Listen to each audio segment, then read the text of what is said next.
For more than 3.5 centuries, Europeans have lived and died on Long Island. Some of their tombstones are still standing today.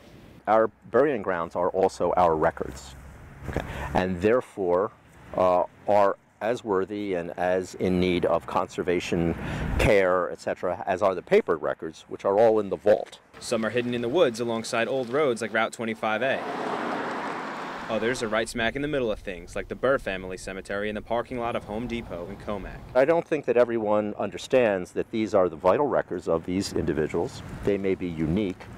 At least they reinforce the paper records or contradict them. Records set in stone, but that's not to say they'll be around forever. Smithtown historian Brad Harris has seen more than one gravesite reduced to rubble. We found fragments of headstones that came out of the Mulford Cemetery. They were found in Huntington, abandoned at the side of the road. Huntington historians tracked the fragments back to their original site in Fort Salonga, where a homeowner denied allegations that he destroyed them. Under the criminal law in New York State, they have cemetery desecration in the second degree. There's a fine or felony provision here, so it's a serious crime to damage or destroy headstones or any other part of the burial plot. Nearby, in Head of the Harbor, legend of a haunted Mary's grave persists even after vandals obliterated the entire graveyard. The actual stone that had Mary Smith's name on it, my last reading of it was that it was down in a fraternity house in Florida somewhere. What was left of the rest of the headstones ended up in a grave of its own.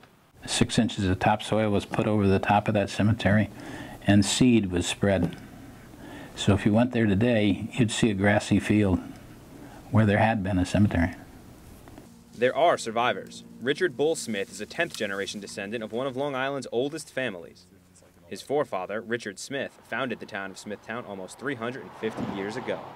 I think having this so far off the beaten path, I think has certainly helped. It has kept vandalism down to next to nothing here. Smith's being lucky. His family cemetery has withstood centuries of weathering better than most. The Strong Family Cemetery in Setauket is just as old, and some of the stones have worn so much that the inscriptions are illegible. Aside from weathering and vandalism, the leading cause of damage to these historic cemeteries is actually something simple. It's landscaping. Because of that, groundskeepers try to do the least amount of work they can while still living up to their obligations. We get impact of equipment, everything from mowers literally banging into the base of stones to weed whackers, which can be incredibly damaging. Joel Snodgrass works with Student Roth restoring headstones. He says surface rubbings are also destructive. Instead, they use a mirror to cast deep shadows over inscriptions. These represent the most unusual documentation that we have. It's not only sometimes the only documentation that we have. Papers can burn, computers can crash, and there's something about a historic cemetery that attracts tourists. My passion is history, and that's why we're here. We went to the original site of Abraham Woodall's house, and then we came up the hill and we were looking. The reason we found this place, we heard that the bricks from his house were used for where he's buried. I think there's a great deal of history in cemeteries. The silent stones have stories to tell, but like Long Island, they're subject to erosion. I feel that the responsibility for a town to its historic burying grounds is consistent with its understanding that it needs to preserve its early records.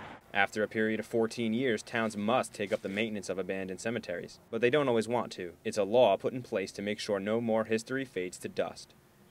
From Setauket, Long Island, I'm Michael Ruiz.